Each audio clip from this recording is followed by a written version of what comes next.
Hello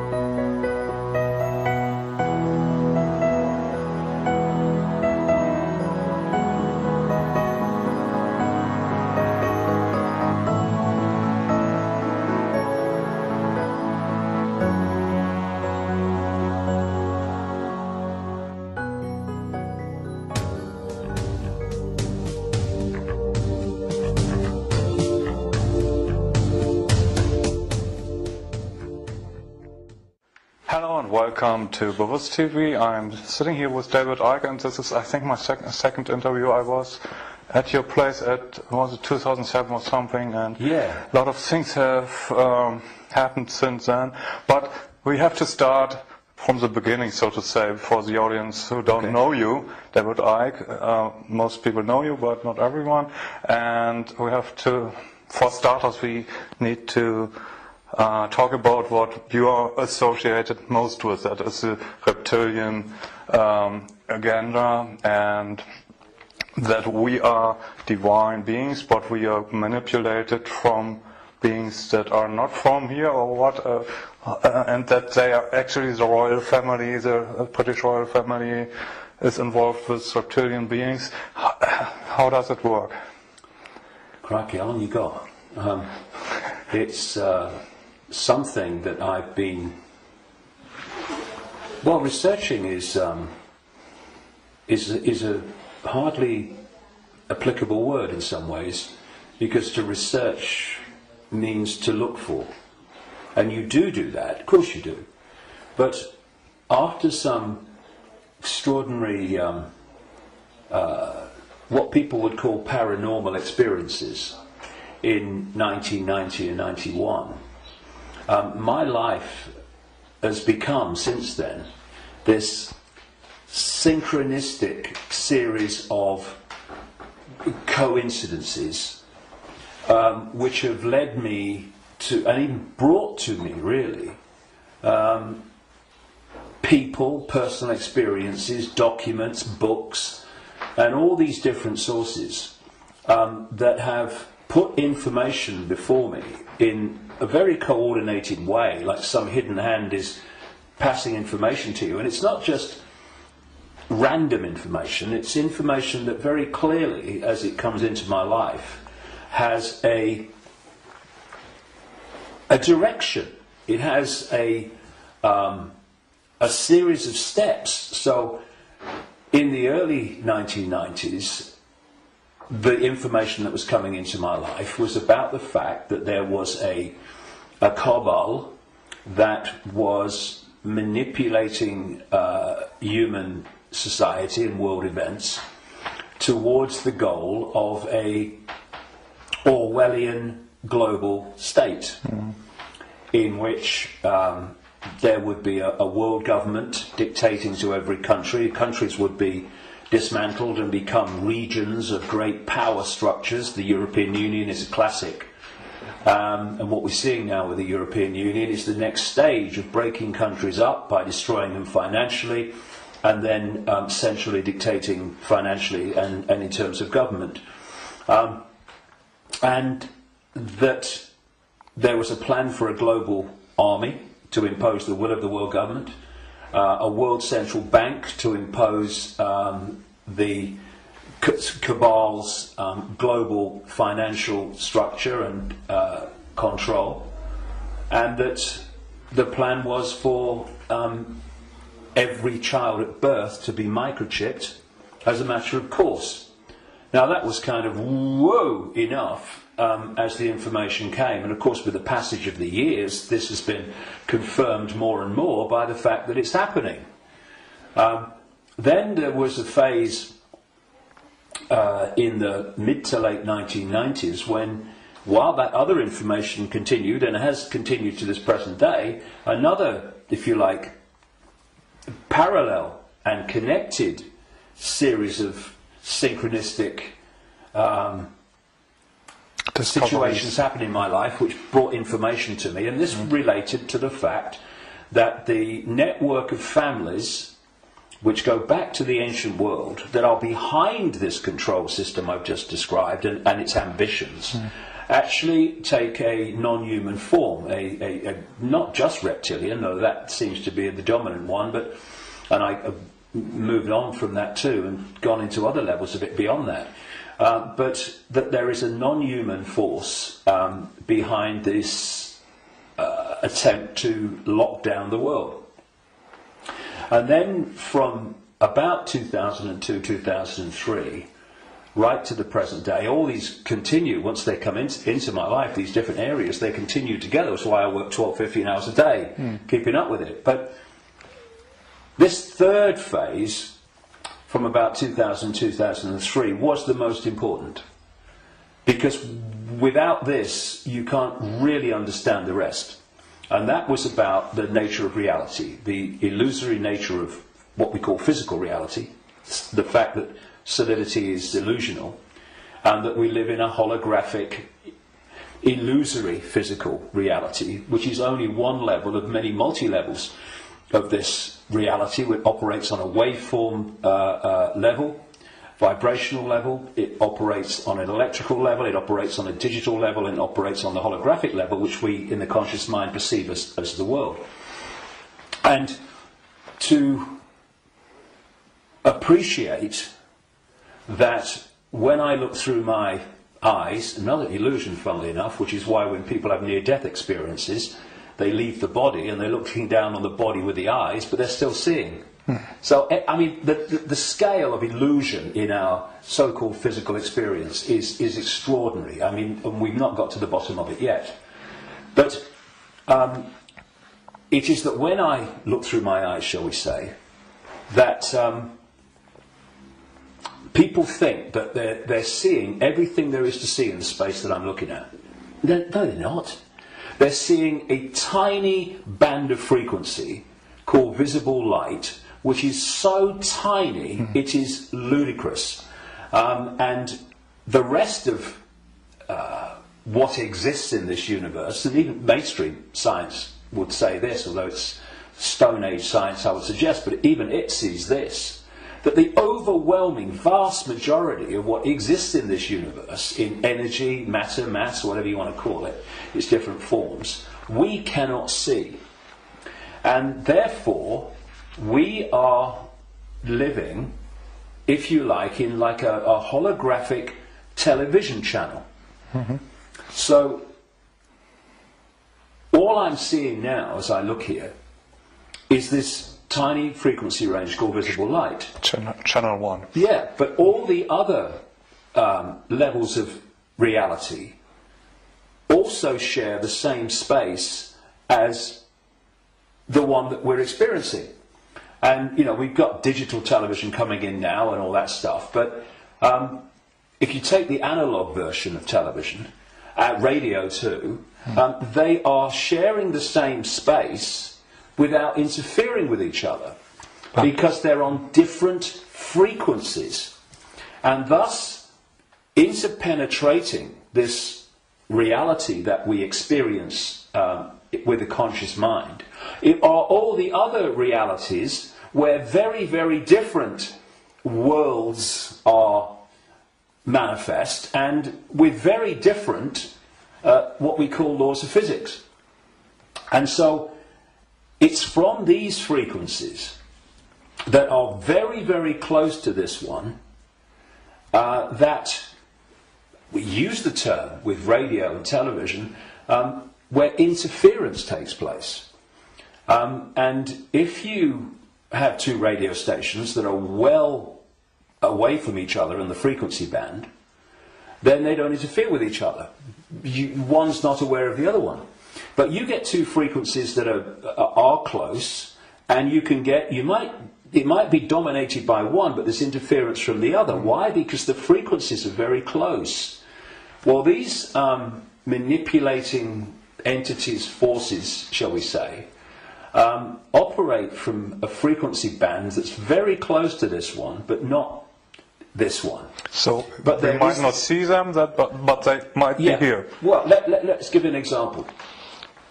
You'll see stories of UFOs appearing out of nowhere and disappearing into nowhere. You'll hear stories about people saying this entity appeared out of nowhere and disappeared into nowhere. Well, they haven't disappeared. And they haven't appeared out of nowhere. What they've done is they've entered the frequency band that we can decode, the visible light frequency band that I'm talking about, and when it enters that, we start decoding that information because it's now in our ability to do that. And as we start decoding it, bang, to the observer, it appears that it's just come out of nowhere. And then it leaves that frequency range, and to the observer, it's disappeared into nowhere. It hasn't. It's just left that band that we can decode, which is tiny. And so, when you... And I find this particularly compelling when I go around different ancient beliefs and explanations of what's happening. And you find that although they're using different names, they're telling the same story. For instance, there was a group of people, or shall we say a belief system, which goes back hundreds of years and has become known as Gnostic.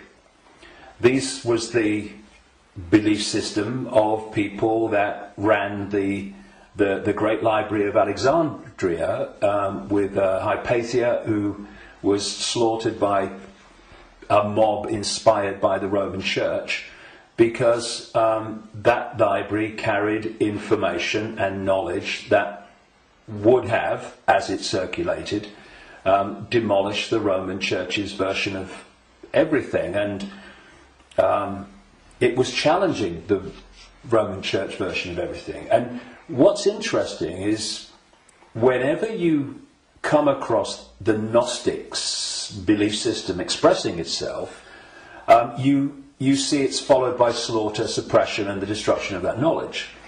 So the Cathars in southern France were Gnostics in terms of their belief system. We'll go into what that belief system is in a second.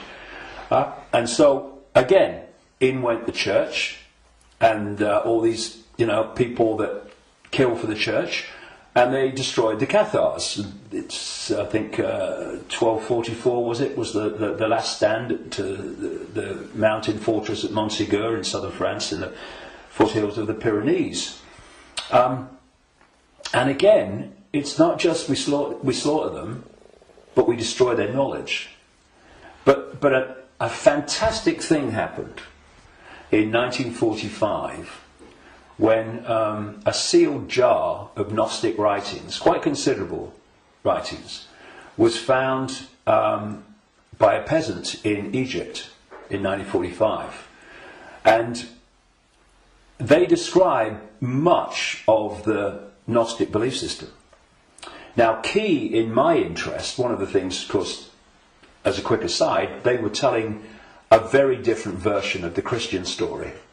And we might get into that because it's relevant. But the key thing for me was that around a fifth of these texts were about a phenomenon they called the archons. And the archons, these Gnostics said, were a manipulative force that operated outside of human sight, that was basically, as we would call it, an energetic form rather than what we would call a physical form, though it could manifest as physical form through holographic projections and stuff. And these writings even talked in their own way about the illusory nature of this reality. And they talked about the archons were the, if you like, like cyborg, we would call it, troops of something they called the demiurge. And the demiurge is what Christians call the devil, and this negative force. And what these writings said is that this reality that we're experiencing was not created by some divine force. It was created by the demiurge and the archons, and it was a fake reality. And that they manipulated by accessing the human psyche and manipulating humans' perception of reality. And there was some very, very interesting things that they said about the archons. And one was that they lacked the ability to express the creative force. I would put it like this. If you gave them a blank sheet of paper and said, create something like a reality, they couldn't do it. But what the Gnostic writings say is they're experts at taking something that already exists, like the reality before this hijack, as I would call it, the one we experience now, and twist it. They piggyback something already created and twist it. Something else, they said the archons did. And, you know, you're going back to something that's been estimated, I think, around 400 AD, these writings were buried. And that is that the archons parasite off everything. They parasite off human society in many, many different forms. And I read this stuff and I'm going, whoa, this is my own books over the years, found in a jar in Egypt. Not all the detail of my books, but the basic themes, because it fitted totally. And then you go to the Islamic belief.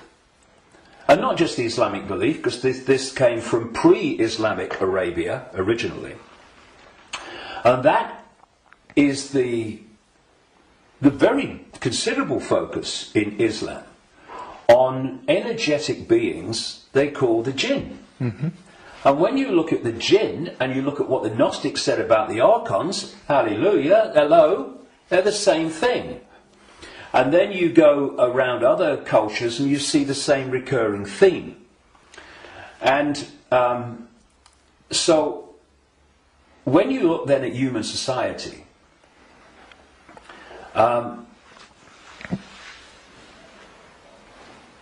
who creates? What is the creative force within human society? Humans. Should be. What do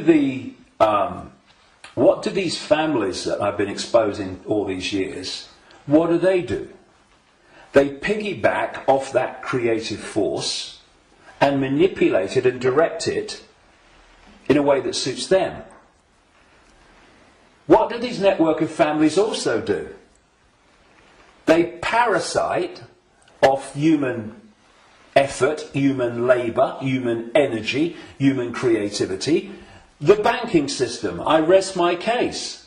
What is the global banking system except a structure totally focused on parasiting the energy and off the efforts of the human population?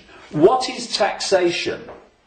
In the way that it is today, it is parasiting of human efforts and human creativity.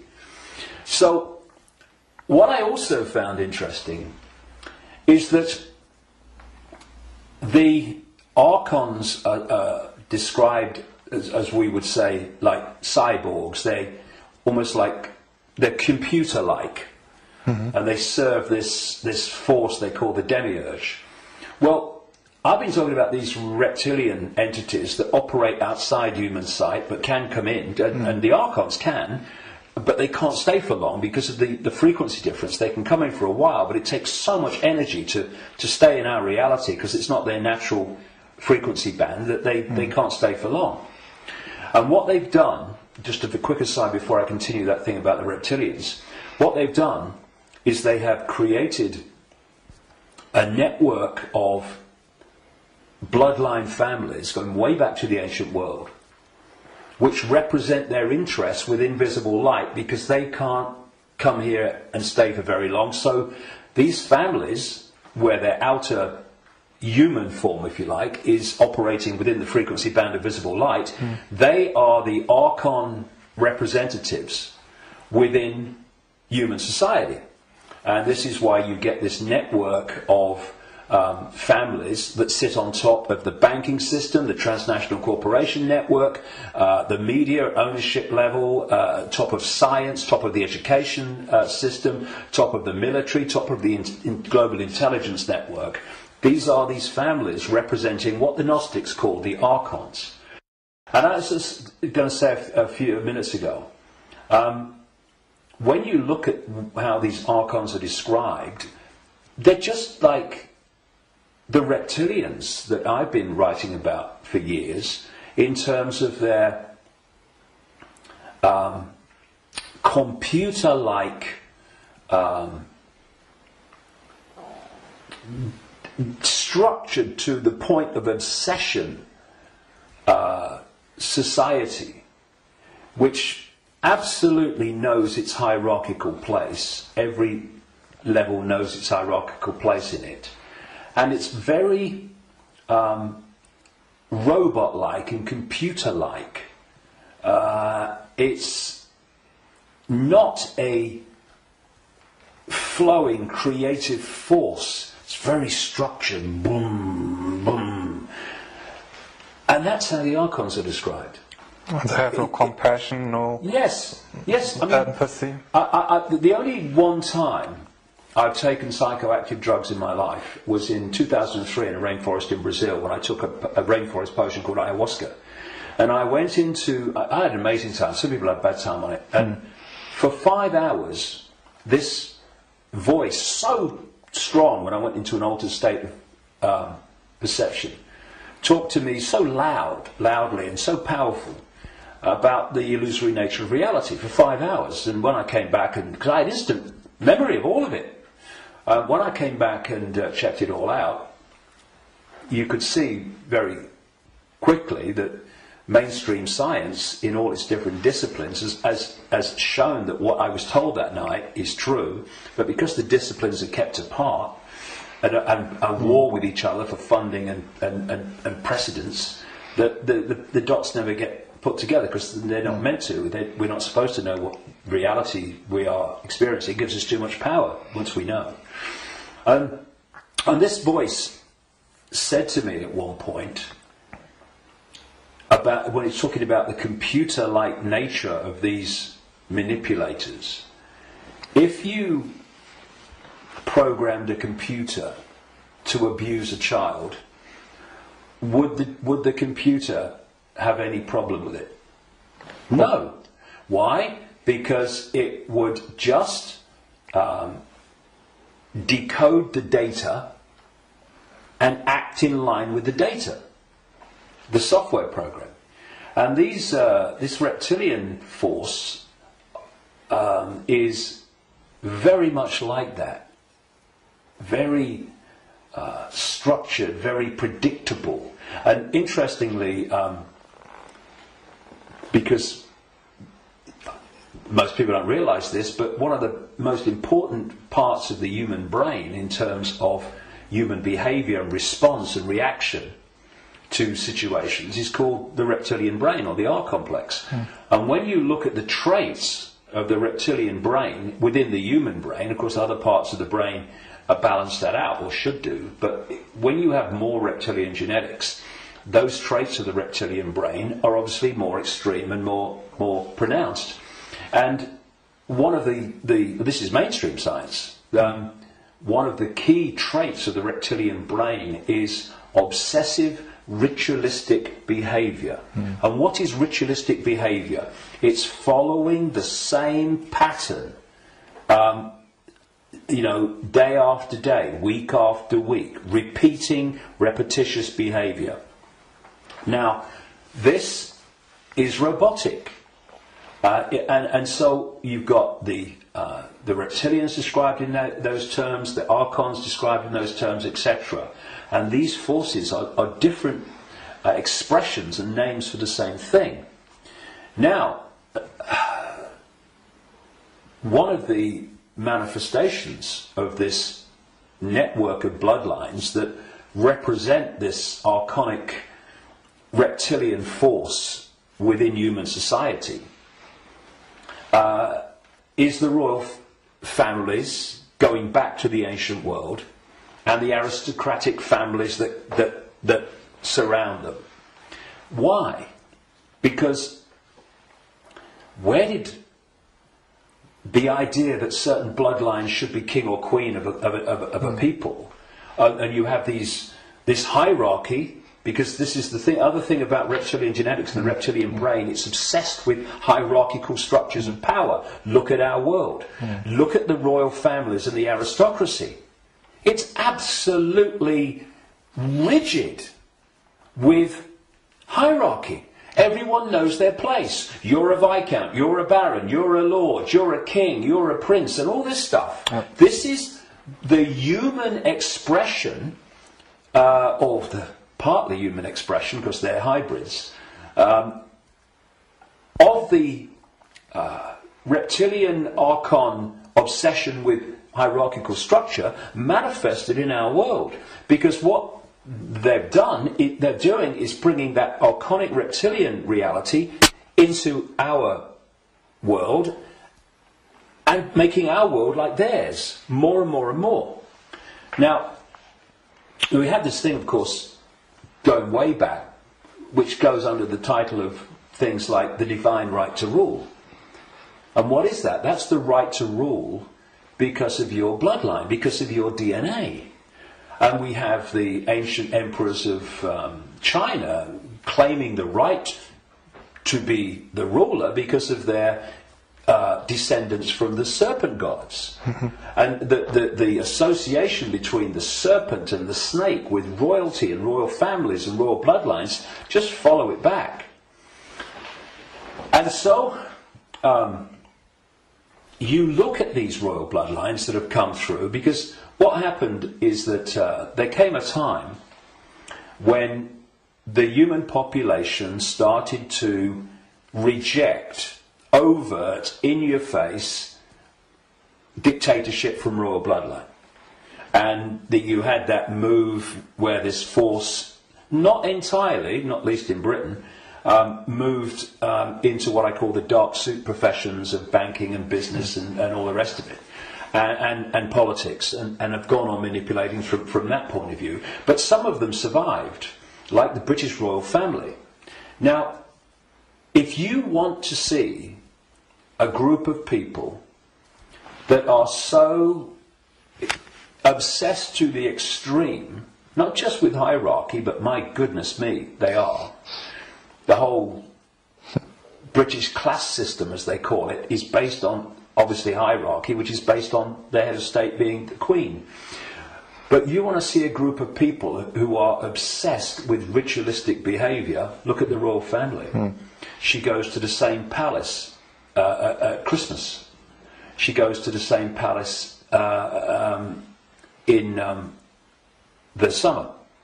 She goes to the same palace in the spring, and so on. And if you look at the royal year, it's ritualistic. It's a hamster's wheel, repeating. And then, and we've seen in the week that we're talking, 60 years the Queen Elizabeth, 60th year on the throne, the Diamond Jubilee. It's really been in our face in the last few days, and I've watched as much as I can because I wanted to follow the ritual. But, you know, Britain is famous for what is called pomp and ceremony. You know, the guards in red jackets and black hats, you know, like, you know, need a haircut. Marching up, changing of the guard, and then you've got people in breeches and all this stuff. It's unbelievable. But it's not pomp and ceremony. It is ritual. Repeating ritual. So if, you know, I'm saying, and I've said for years and years and years, I've been saying it this week, as this has unfolded, that the British royal family, and the royal families of Europe too, but the British royal family is an expression of this hybrid bloodline which represents these other dimensional forces within human society. And I've described how these other dimensional forces operate, their mentality, how they structured. And you look at the British royal family alone, and it's absolutely a mirror of the very traits that the Gnostics, etc., have spoken of in terms of this archonic other dimensional force. You know, it's very challenging, obviously, for people that have not researched this and not been through the experiences that I've been through in terms of things that I've seen and things that I've experienced and things that I've read and researched. And also because from cradle to grave we are given a certain version of reality. Boom! You know, education system, peer pressure, media, all the way through, to actually go and encompass the possibility of what I'm saying. But you know, it's like Gandhi said, even if you're in a minority of one, and I'm not anymore, far from it, but even if you're in a minority of one, the truth is still the truth. And it's not, it doesn't become an untruth because people can't find the capacity to see it's possible. It's just, you know, people say, that's impossible, that can't be done, that's crazy. But what are they doing? They're just looking at something from a certain point of observation.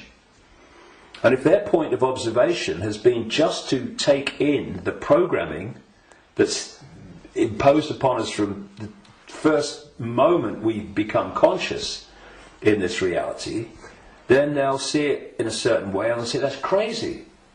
But if you spend 22 years researching it, you're looking at it from a completely different point of observation, and to you it's blatantly bloody obvious. And it's bringing those 2 points of view together that's the challenge, because what is happening in the world and what's behind what is happening in the world is so massively different, fundamentally almost indescribably different to what we're told is happening, that's the chasm that is probably more than anything else the greatest defence vehicle that this conspiracy has. It is so extraordinary that people think it's not possible, and anyone that talks about it must be crazy. But it is changing. All right. On the other hand, I just wanted to ask that people waking up and people are coming to your lectures now to the thousands, and you have filled halls, and you want to do a big event in the Wembley arena with probably thousands of people. So it's important, if you know all these things, that they're pretty frightening, that we are being manipulated for thousands of years. On the other hand, we are divine consciousness, you said, and we just have to change our perception. What can we do now that we know that we are being manipulated? How do we get out of it, and can we get out of it? Well, you have to go deep in the rabbit hole for this, and of course you're constantly going deeper or trying to go deeper, but see, there are many aspects to this. When again you scan the ancient world, including texts that came through to be things like Genesis and the Bible, there is another common theme, and that is that there was an interbreeding. I'm sure it was direct interbreeding, but interbreeding. There was genetic manipulation of the human form. And this is my view, after 22 years of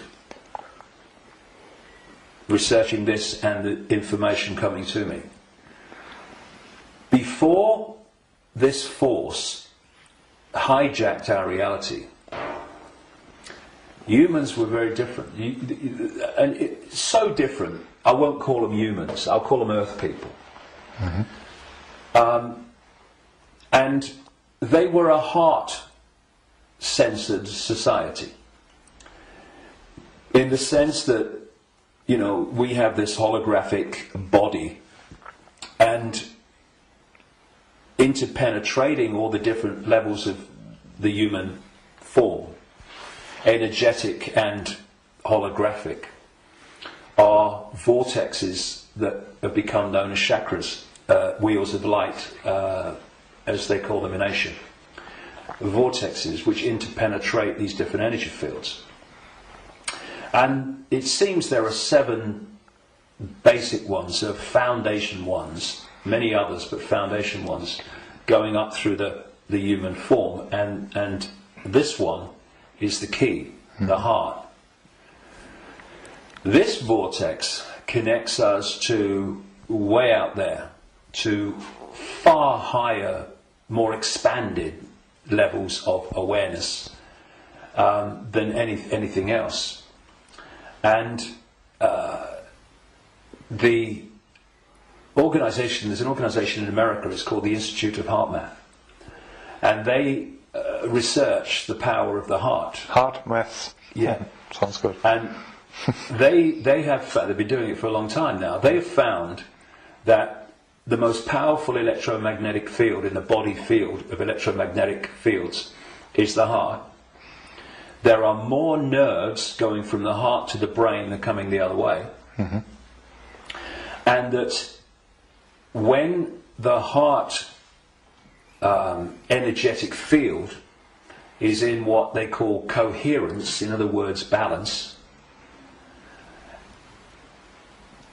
and connects in coherence with the central nervous system and the brain, that trinity, if you like, when it comes into harmony, takes the person into a much higher level of awareness and consciousness. Mm-hmm. The key is the coherence of the heart field.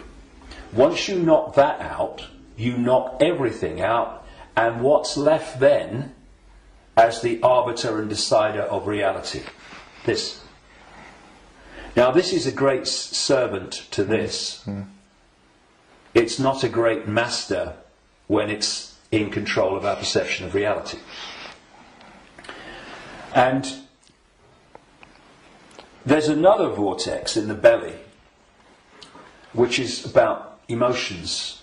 This is why when people feel nervous or frightened, they feel it in the belly. And you know, they need to go to the toilet. It's because the imbalance caused by the fear and nervousness in the chakra, the vortex linked to emotions, is affecting the balance or imbalancing in the same way the intestinal system and what have you. And what they've done to pull humanity into a low vibrational, brain dominated perception is they've moved the point where we interact with reality from the heart to the belly. They've done it genetically because, as I said in my last book, Remember Who You Are, I'm saying that on the level of human DNA that they call junk DNA, which is anything up to 98% non-coding DNA, they call it junk DNA because they don't know what it does. Well, some cutting-edge scientists, not least in Russia and some in America, are pointing out that actually within so-called junk or non-coding DNA is a language, and it's a very it's a language that you can see and you can uncover, and it operates very much like human language. It has many of very closely the traits of how human language is sequenced. This is how this language, as they call it, within so-called junk DNA is sequenced. And they're talking about the fact that the human language, which is what? Vibrational fields. That's what it is. We hear the words, but only when the brain decodes them. What's passing between me and you now is not the words and what people are hearing. What's passing between me and everybody is not words. It's a vibrational information field generated by my vocal cords. People are only hearing the words when they decode that information. So everything is vibrational waveform at its base, even language. DNA is waveform, like the body is waveform in its base state. And they're starting to uncover this language, and it fits absolutely my contention that part of this genetic manipulation was to put into junk DNA what I call biological software programs. And they are basically perception programs. So if you put a disk into a computer and the computer starts to read it, on the screen the computer's symbolic perception is read from the disk. Well, what if we had biological software programs running through from junk DNA, this language they're finding, and we were reading them into a perception of reality? The other key side of this is that there are emotional biological software programs in there that are running all the time. And when you are reading those, then you are in the belly, because they're low vibrational software programs in terms of emotions, because they're all about fear and all the subdivisions of fear, like anxiety and frustration and depression and guilt, all these expressions, different expressions of fear. And if we do not open our minds, I call this the human body-mind computer, biological computer. If we don't open our minds and let the true self in, consciousness, then humans are operating literally in a closed system in which the DNA emotional and perception programs are running and not being challenged by a level of awareness that is beyond the program. So basically, people talk about the blind leading the blind. What humans are is the program leading the program. And it is my view, and this may be shocking to people, even some who've been along this road a bit. It's my view, after 22 years of putting this together, that the vast majority, at least, of humans have been going through entire lifetimes without having a single original thought or emotional response. Now, when you've got psychologists, I mean, Carl Jung, the Swiss psychiatrist, talked about this, but others too. When you've got psychologists that say that they can break down the human personality into 12 major archetypes and combinations of them, well, at the level of awareness, at the level of consciousness, at the level of the true self, we are infinite possibility within an infinite reality of infinite possibility. How on earth can you break down that into 12 major archetypes and combinations of them? It's ludicrous, you can't. But what can you do that to? Computer programs. And that's what we are. These archetypal personalities are actually software running, perception software running within junk DNA. Now, put all this together, and that has moved us from a heart-centered society, connected out into a greater level of reality. This is the innate intelligence. This is supposed to serve this, not be the governor of perception. That's why this knows, and this thinks has to work it out.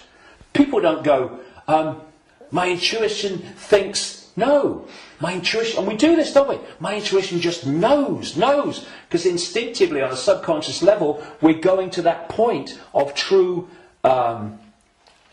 knowledge, true awareness, not beyond knowledge, this is knowledge awareness. But what's happened is our point of interacting has gone from the heart-centered society, and if you're coming from this, and this innate awareness, this innate knowing, this innate understanding that everything is connected to everything else, then you manifest from that a completely different society to the one that we have. What's the one that we have? They've moved it into the belly. Humans now, gold. I've got a cough. It's not the cough that carries you off, it's the coughing that carries you off it. Now, they've moved it into a belly society.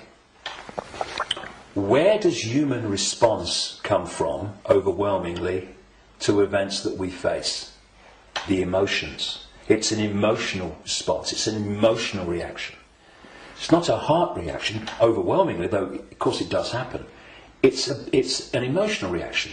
You know, this mass manipulation technique that I called a long time ago problem, reaction, solution, where they create the problem covertly, tell the people through an unquestioning mainstream media the version of the problem they want people to believe, and then they get the reaction from the people, do something, something must be done, and then they who have covertly created the problem got that reaction, do something, then at stage 3 openly offer the solution to the problems that they have created, which gives them the excuse to change society and advance the agenda that they're following. Now, it's not problem, go into the heart, look at it from the innate intelligence of the heart. It's not even problem, have a think about it, do a bit of research, see what you think. It's problem, reaction, solution. It's the manipulation of an emotional response, an emotional reaction. And what they're doing all the time is manipulating an emotional response to get support or to justify what they're doing. So, for instance, they'll tell you that Gaddafi was killing his own people and what have you, because they're looking for an emotional response. Oh no, we've got to stop him killing his own people. What they don't tell you, of course, is that the rebels were actually put in there, funded and armed by the NATO alliance to cause the problem. And then when Gaddafi's troops start reacting to what they're doing, shooting back at being shot at, then suddenly, oh, look, Gaddafi's killing his own people. Reaction, oh yeah, we've got to stop it. So this is happening all the time. You know, 9/11, ooh, that was, look at 9/11. And those horrific pictures and the towers coming down. Did that take us to here? No, it took people here. And from this gut, what would you say? Gut reaction. You know how many, people say, what does your heart tell you? What does your heart tell you? Right? But how many times, instead of going, what does your heart tell you? What do we say? What does your gut tell you? Emotional response, emotional reaction. And so what they've done is moved us, not all of us, not everybody, but, you know, the vast majority, they've moved them from the heart, high vibration, which they can't touch. Yeah. If we're in the heart, we're untouchable. It's like Radio 1 trying to impact on Radio 2. Can't be done. They're terrified of us going into the heart because it's over. So they move us into their stadium vibrationally. Because not only do they manipulate human response through emotion, they feed off human low vibrational emotional energy. They've turned us into their energy source, because they're an energetic source basically at their core. Well, we all are, but they're much more energetic than we are, because we're much more aware of the holographic, the so-called physical. And so when we eat food, we think we're eating physical food. There is no physical.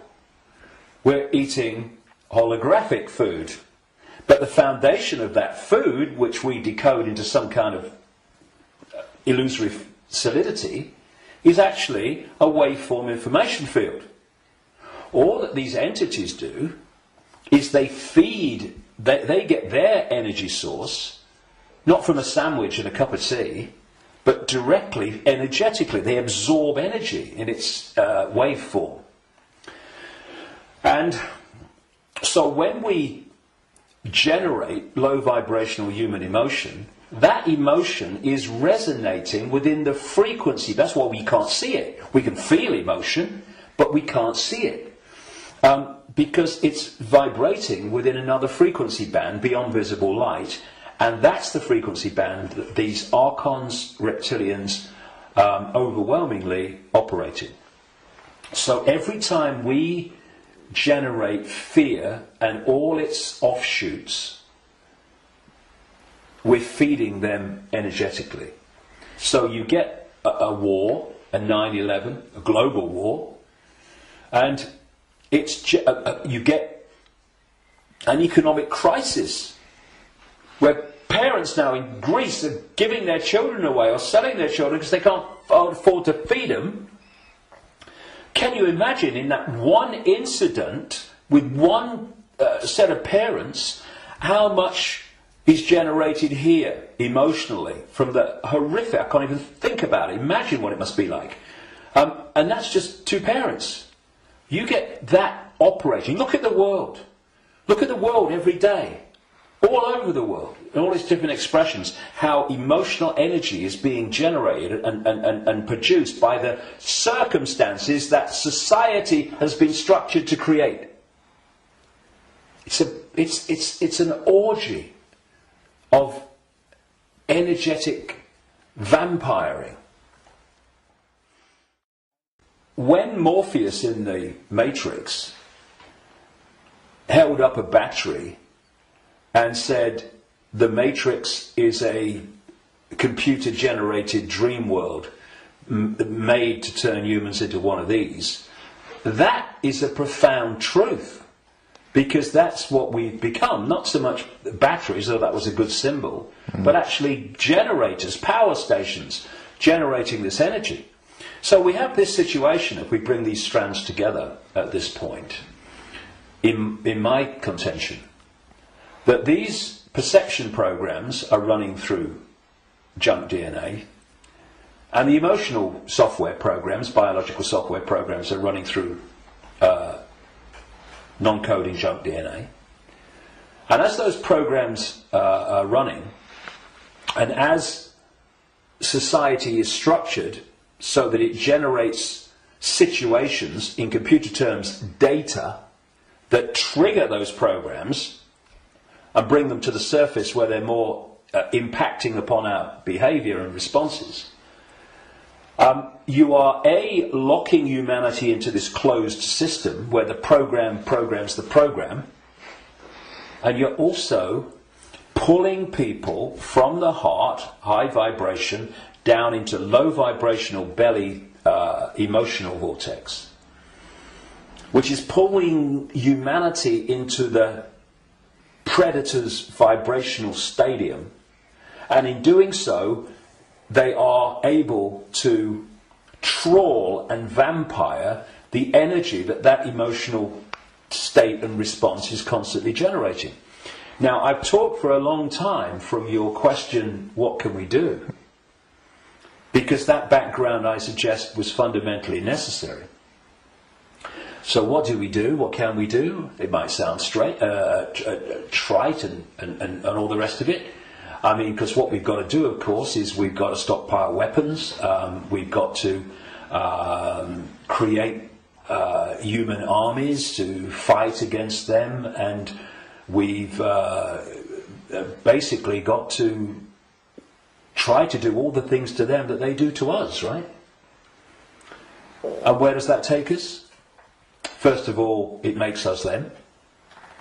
And secondly, if we go down that road, will do what? We'll produce more and more and more of this low vibrational emotional energy in the hatred and in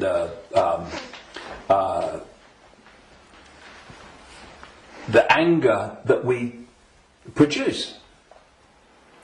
And we will also, if we go down that road,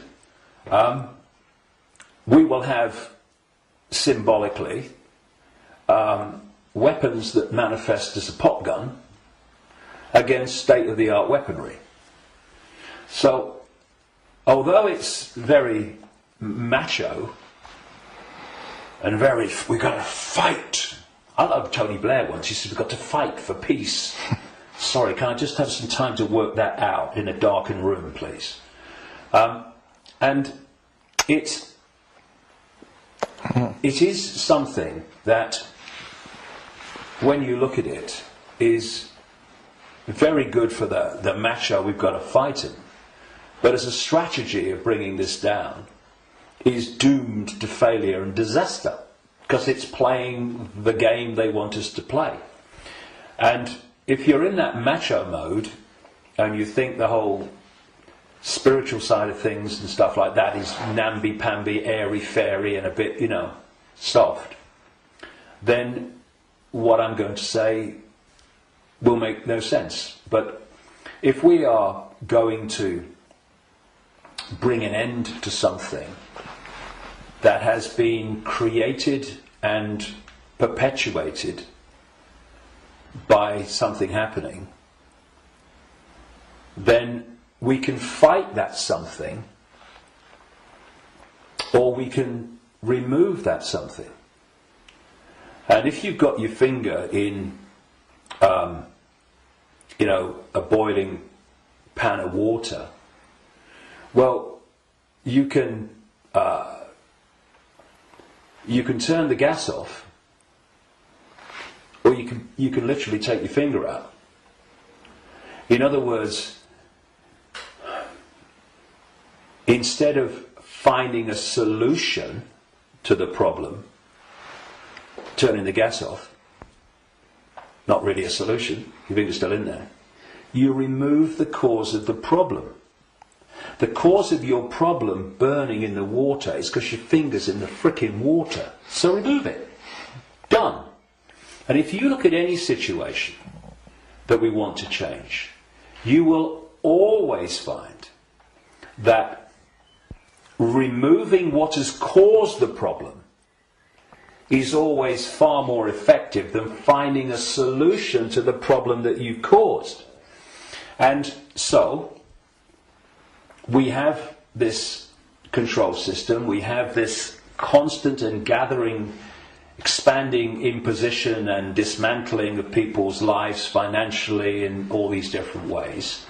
And we can say the solution is to fight the system and get out on the streets and fight and all this stuff. Or we can say, what has caused this reality that we are experiencing? So why not remove the cause of the problem? And this is not about fighting. It's not about macho man responses. It's not about shouting loud. It's about changing the way that we interact with reality. And in doing so, stepping out of the influence of the programs that have been running human perception and emotional response throughout known human history, and are creating the world that we live in. Because if I go back to what the Gnostics said about the archons, they have no creative energy. They can't make things happen. But we can. We can, yes. Which is bringing us to an interesting point. We can manifest. What this manipulative force has done has programmed humans to use that gift of manifestation to manifest what they want. And so, if we manifest from our perceptions of reality, then manipulate their perception of reality, and they'll manifest what you've manipulated them to perceive as reality. So, I see people challenging war and conflict when their own lives are full of conflict. Now, we live in a holographic reality at this conscious mind level, and there's a very unique and fascinating trait and characteristic of holograms and holographic reality. Every part of the whole is a smaller version of the whole. So if you take, for instance, in the holograms that you buy in the shops, if you take the waveform holographic print, which is on the print in waveform information, and you cut it in 4, and you fire the laser which reads that information in effect and brings the three-dimensional holographic image projecting from the waveform information on the photographic print. If you cut that into 4 and put a laser to each 4 pieces, you will not get a quarter of the whole picture. You'll get 4 quarter-size versions of the whole picture. And this is why, or explains why alternative forms of healing, like reflexology and acupuncture and others, can find points on the ear and the feet and the hands and all different parts of the body that relate to the body as a whole. Thus, reflexologists can work on a part of the foot and impact upon the heart or the liver, depending on where they're doing it. And I've known and talked to reflexologists and people like that over the years, and they know it works, but they're not sure why it works or why there are points on the foot and the ear and everything that relate and impact upon. Oh, well, it's simple when you realise that this reality is holographic, because every part of the whole is a smaller version of the whole. The body is a holographic manifestation, it's a hologram. Thus, every part of the body must be a smaller version of the whole. And that's why all over the body, in all the different parts, you can find points that relate to the whole body. In the same way, if we have conflict in our own lives on a so-called individual level, and this is going on all over the world in all these different societies, I mean, and it is, then that's a smaller version of the whole. And a hologram moves both ways. When the whole hologram shifts, all the parts of the hologram shift, because they're expressions of each other. You shift or affect the smaller part of the hologram, and in this case it's lots of people, billions of people with conflict in their lives and all that stuff, and that's going to impact on the hologram as a whole, i.e. human society. And you're going to have collective conflict. If we want to put the fire out of the whole, what we call human society and global experience, then we have to put the fire out in our own lives, because we are fueling the fire. We are creating the fire. This is why they want conflict and disruption at all levels of society, because they know that they're constantly impacting upon each other. We have conflict in our own lives. Collectively, we are manifesting collective conflict. You have collective conflict like bombing Libya and Iraq and what have you, and the global conflicts. Those collective conflicts then impact on the individual that reacts to them with a lot more emotional, based emotional response. So everything is connected to everything else. Everything's impacting on everything else. Now, those behind this manipulation of human society, they know that. And they have been playing humans like a violin for so long.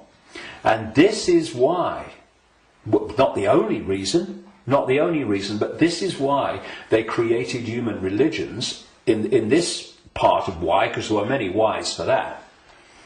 and why they created human science, which is, I call it Stone Age science. It's song sheet science. It's not science.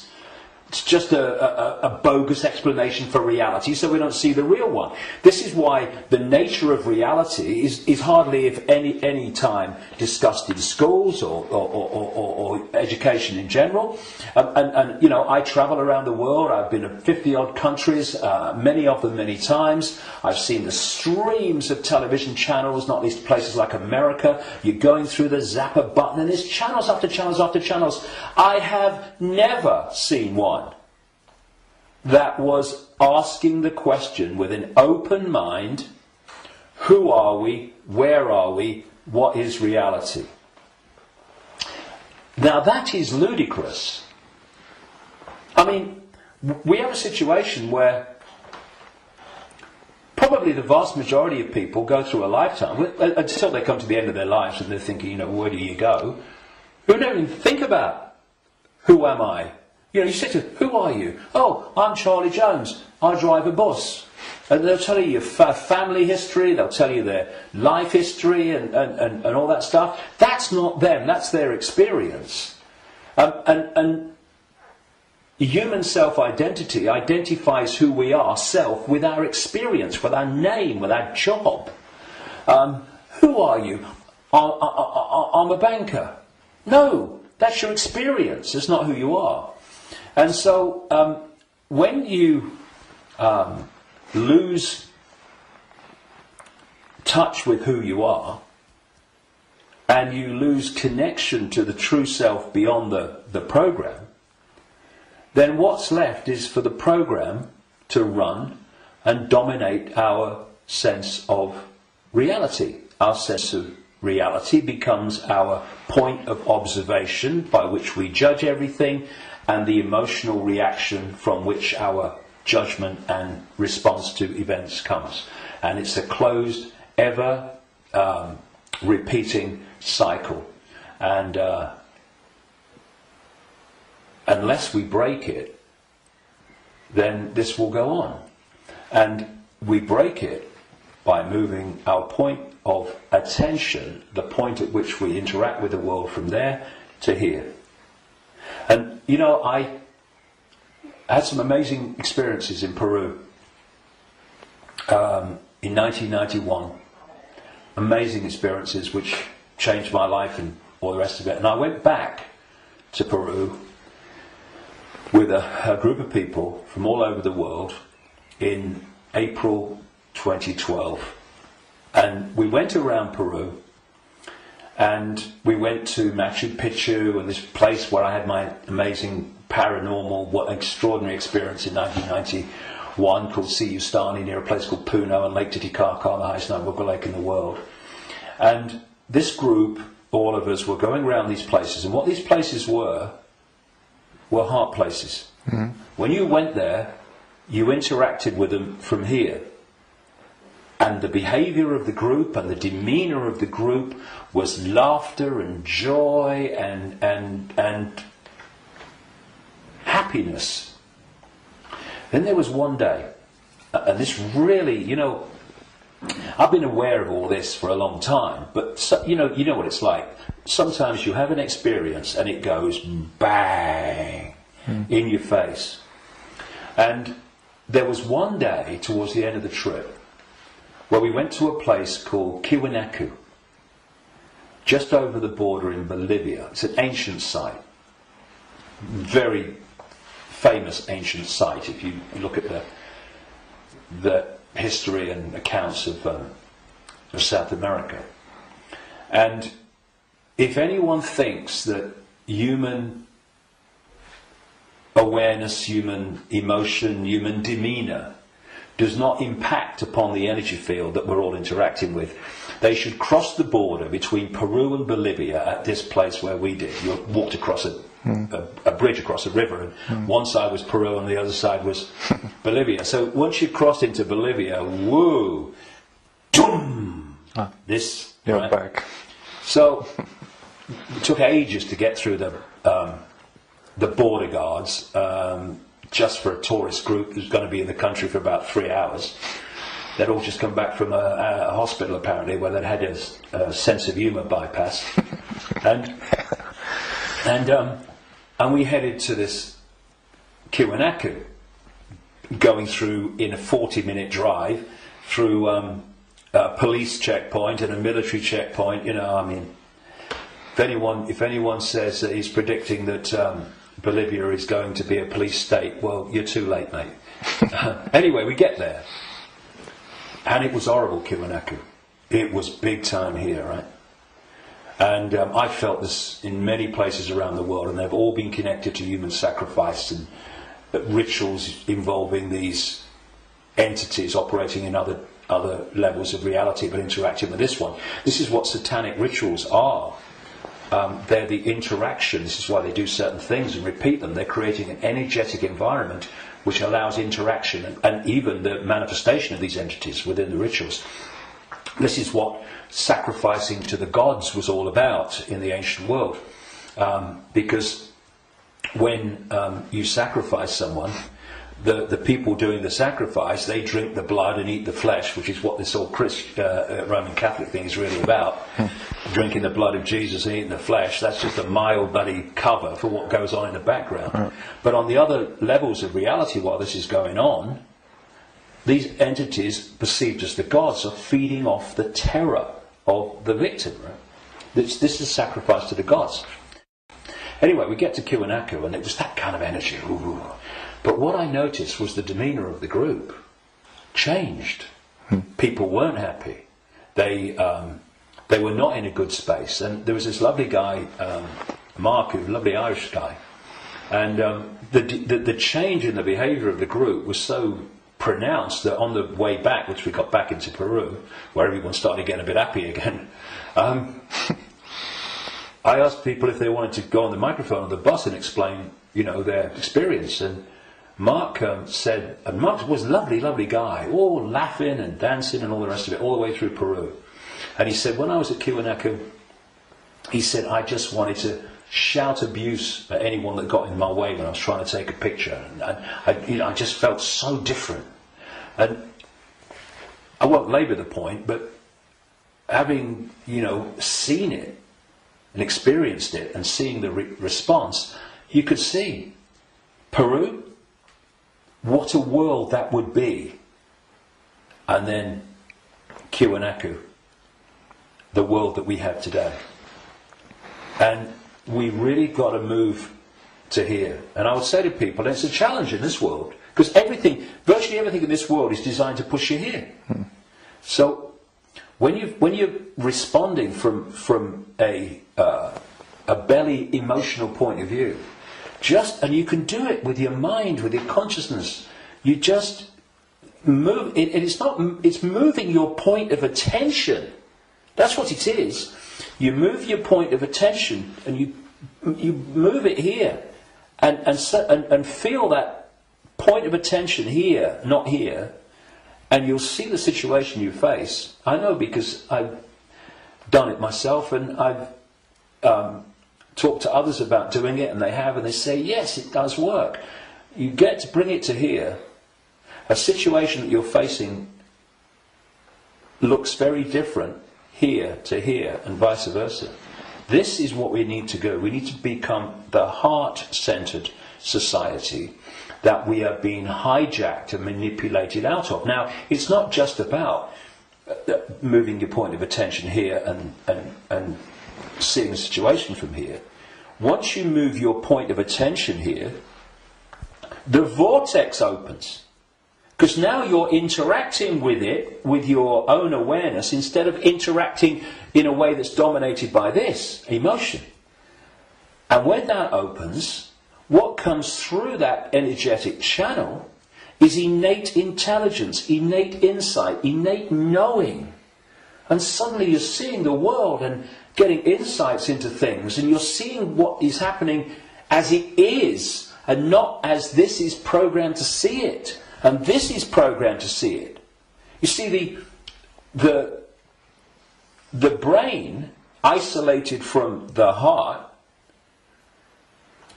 works in unison with the emotional chakra, And these two in unison, crikey, they're a bloody nightmare. Look at everything about human society that you don't like. These two buggers, working in unison, are where it comes from. So This. we go there. See, this, I'm talking about these emotional and perception programs that I say are running through junk DNA. Once the heart is no longer impacting in any way significantly on our sense of perception, on our sense of reality and all the rest of it, our sense of response, then the brain becomes the governor of our what? Perception, which is dictated to the brain once this is out of the way, which can override those bloody programs running through junk DNA. Piece of cake. You know, this is where the power is. This is what they're terrified of. So once that's closed down, this is what's done by the program and the way society is structured, then this becomes the governor of perception. And what it is doing, it is decoding as a sense of perception the perception programs running through junk DNA. And that perception of something becomes an emotional response to something, and this is an emotional response from the programs running through junk DNA of the emotional programs. So here's your, if you like, your holographic manifestation of the perception programs of self and the world and reality running through, and here is your holographic expression in response and reaction of the emotional programs running through junk DNA. And these have created the world we don't like. They've created the ability of the few to dictate to the vast majority. Because this will never see it. This will never get it. Except up to a point. This can get to a point where it can see the names, dates, places, Bilderberg group level of engineered wars level of what's going on in the world. But seeing where that is coming from, what's behind it, you've got to go in here. Because if you don't, you can't get into the rabbit hole. Because this can only go so far. And it's my view, and in my experience anyway, that if you are an expert in 9/11, in engineered wars, engineered banking scams, manipulated political nonsense, then you are still walking around the outer rim of the rabbit hole. You've not even entered it yet. Because it's still the movie. This holographic reality is like a holographic movie, and when a movie has hit the screen, that's it, it's a done deal. You've got to change the movie now. And that's what this world is, this holographic world. Because what the human body computer is doing is taking vibrational waveform information, which is what the five senses do. It's turning it into electrical information, same information, different form, and it communicates that to the brain and the whole genetic structure, in fact, and that decodes it through into the digital and then the holographic. So the holographic, this apparently physical world, is the end of the story. That, in movie terms, is the movie hitting the screen. You ain't going to change it. You won't stand up in front of a movie screen and start shouting at the screen and telling the movie to change, will it? You'll go, people will go, you're mad, mate, you're mad. If you want to change the movie, you've got to change the reel. It's being projected from back here. But that's what we're doing. You know, so many ways that people respond to this conspiracy when they meet it at some level. It's, we must get out in the streets and protest. Well, I'm not saying don't. But that's still trying to change the movie when the movie's hit the screen. If you come back and go deeper in the rabbit hole, and you understand where this movie's being projected from, which is from other frequency bands of reality through the Illuminati families and the Illuminati structure within visible light human society to become the movie we call human society, then you can go back to the point it's coming from and therefore you can change what's coming. You can change the movie. And that's what we need to do. And to do that, those that... And I'm not knocking the 5 sense level of the conspiracy and communicating it, 9/11, manipulating. I'm doing it every day on my website. Books are full of it. We need to know that. But if we only do that, then basically we are seeing the outcome. We are not seeing the origin. And you cannot change an outcome without changing the origin. When I look at so much conspiracy research, good luck to them. Everybody that comes and does this, hallelujah to you. Good on you. But there comes a point where we know how the system works in the holographic world. I mean, what's left? Finding out what size shoes Henry Kissinger takes. Yes, on a daily basis as it unfolds, we need to, keep with it. But, okay. But are we going to become recorders of our own enslavement? Oh, see, I told you they'd do this next. Look, they're doing it. If we do that, we've moved from not knowing that the prison's being built around us to seeing the prison being built around us. But there's a common theme between the two of them.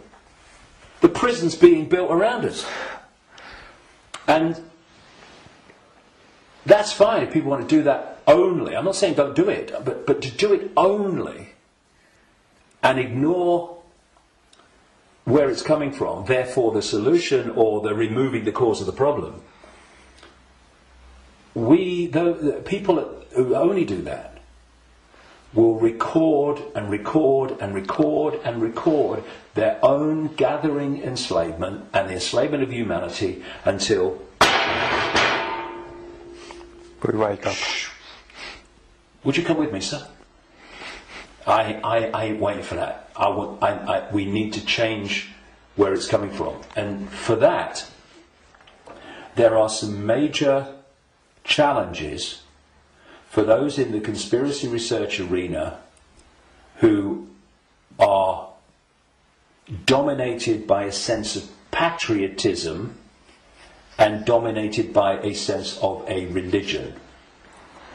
Because patriotism, in the sense of, I'm not saying don't, love your country and love your culture, nothing like that.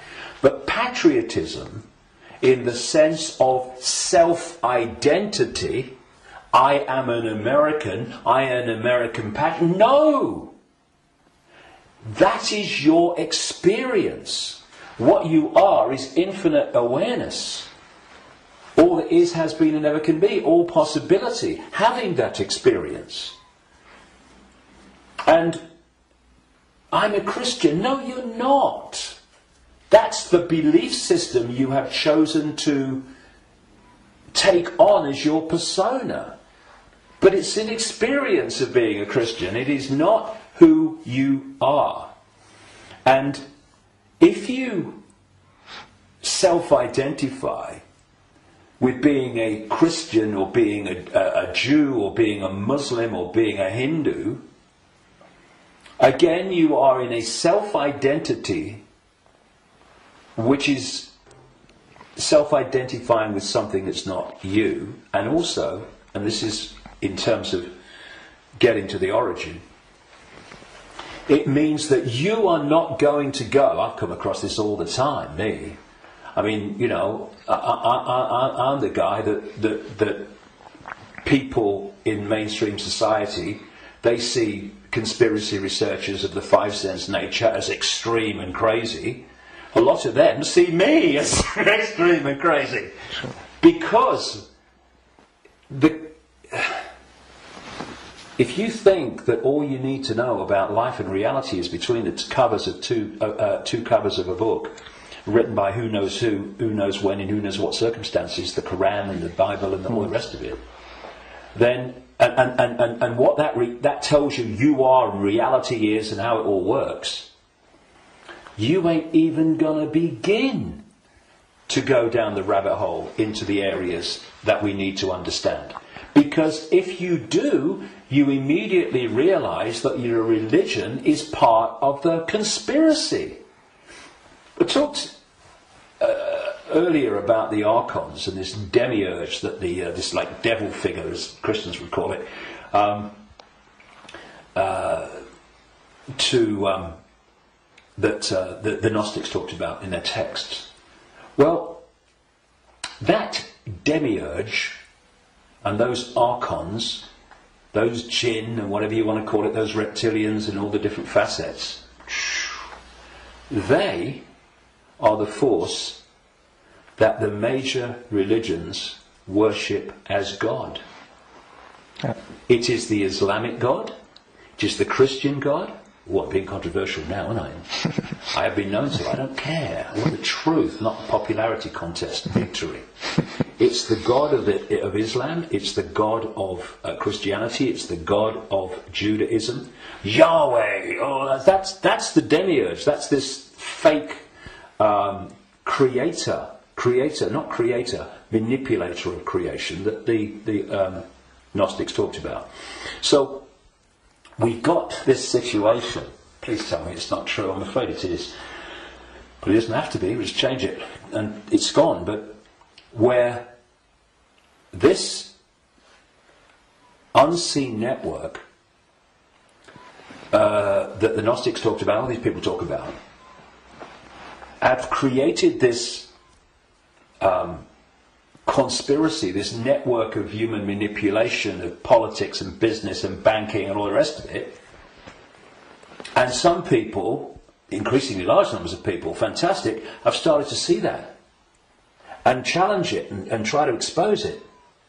But at the same time, they are welded to religions that are worshipping the very force that created what they're trying to expose. And I suggest what we need is, yes, to move here, to open this and let consciousness in, but we also need a blank sheet of paper. A blank sheet of paper that says, okay,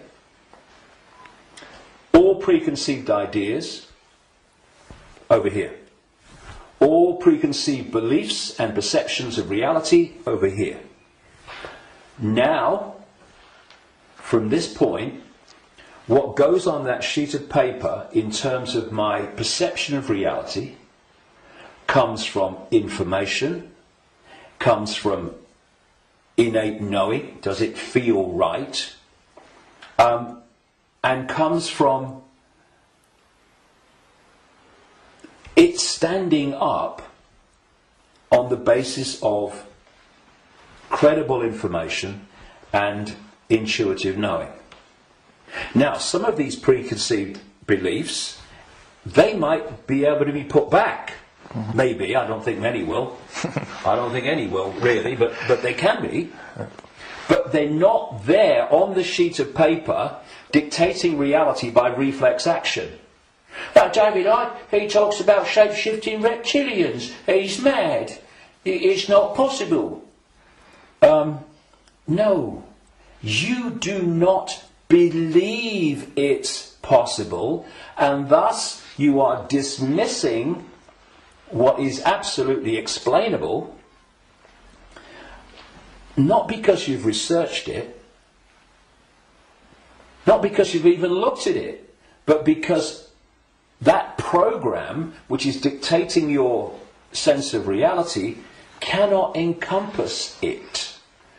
Thus, people say to me, and have said to many people in this arena, when the actions of these families have been exposed, they'd never do that.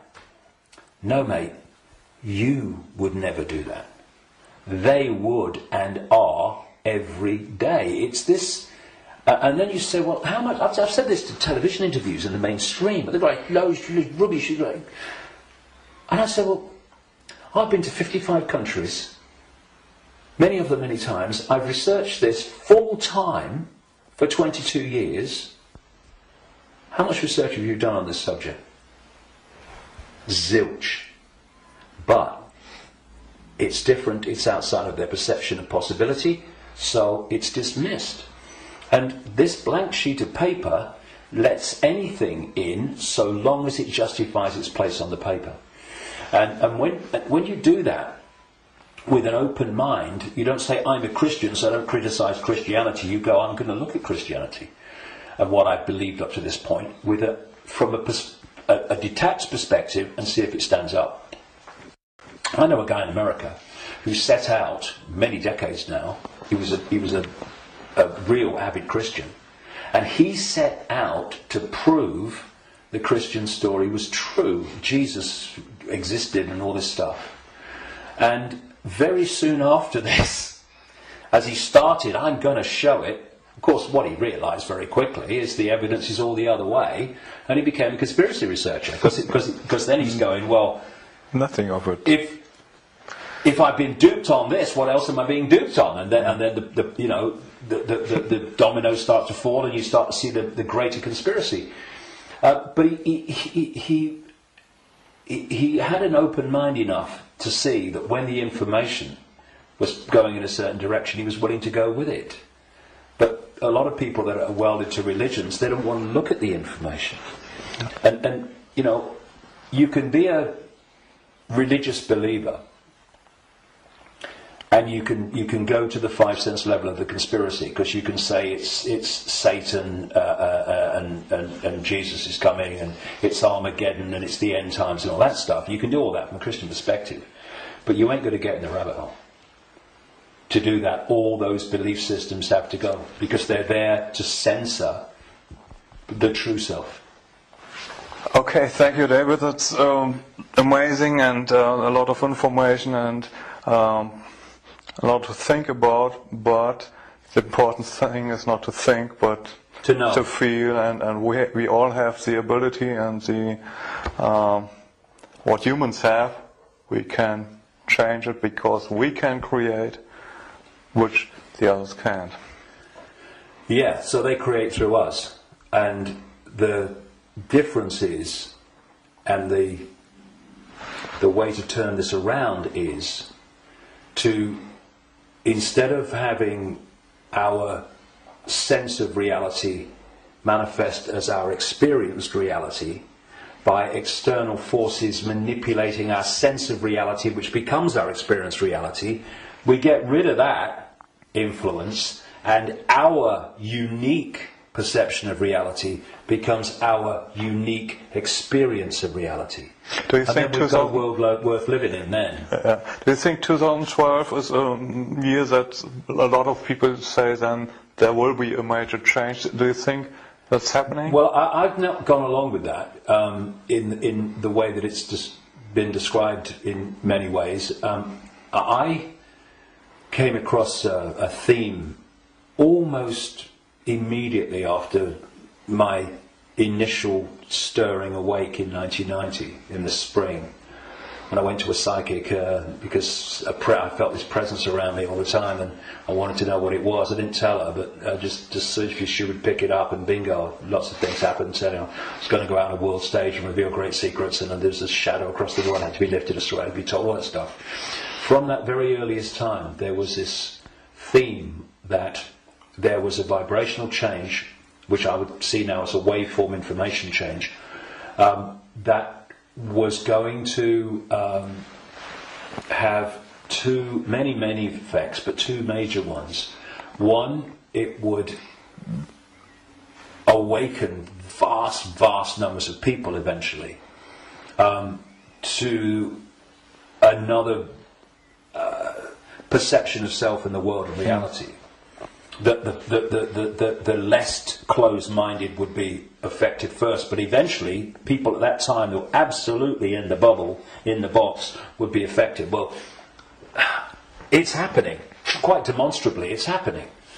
And the other effect, major effect of this vibrational change, which way back in 1990 I gave the title The Truth Vibrations because of this, these changes that we was going to bring, was going to be that this vibrational change would bring to the surface all that had been hidden so people could see it. Well, you look about people waking up to another version of reality and self and the world in vast numbers in 1990. You look at all that's been hidden coming to the surface in 1990. You know, what? Look at it in 2012. It's incredible. It's happening, right? But this truth vibrations that I was, as I called it, was going to be something that would get more and more powerful and more influential.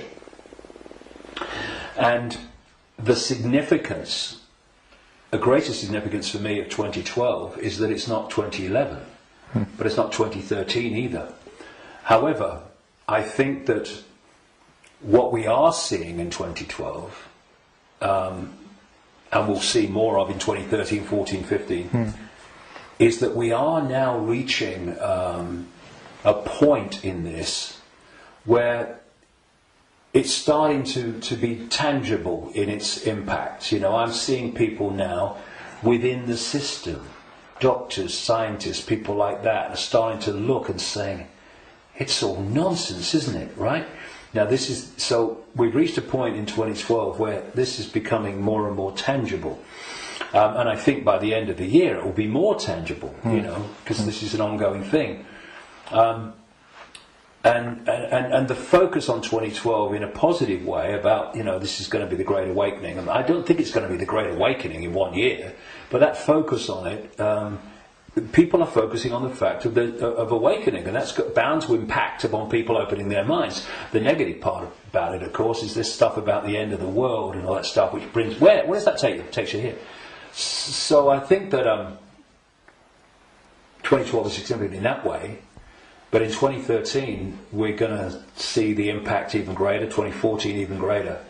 And there's going to come a point where this information vibrational change is going to reach a tipping point where it's the dominating perception.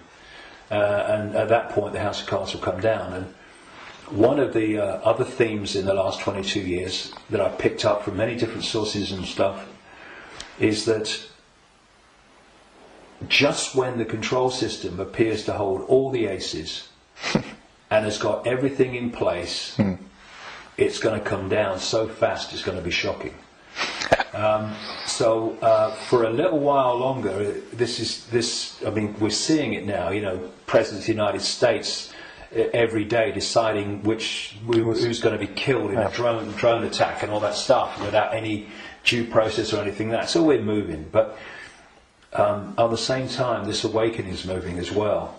And, you know, the president and the control system and their agenda and their unfolding Orwellian state, although it's not called that, the facets of it as they unfold are all over the television news and they're in all the newspapers. So people can get the impression, understandably, that that's all going on. Oh my goodness me, look at this.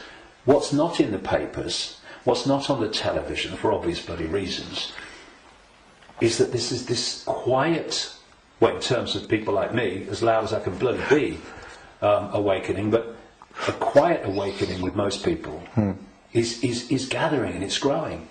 And it will eventually be like a tidal wave of change and bring an end to this bloody nonsense, because the power that is used to enslave and manipulate us is merely the power we give away every day. When we stop doing that, there's a very loud bang and the House of Cards comes down.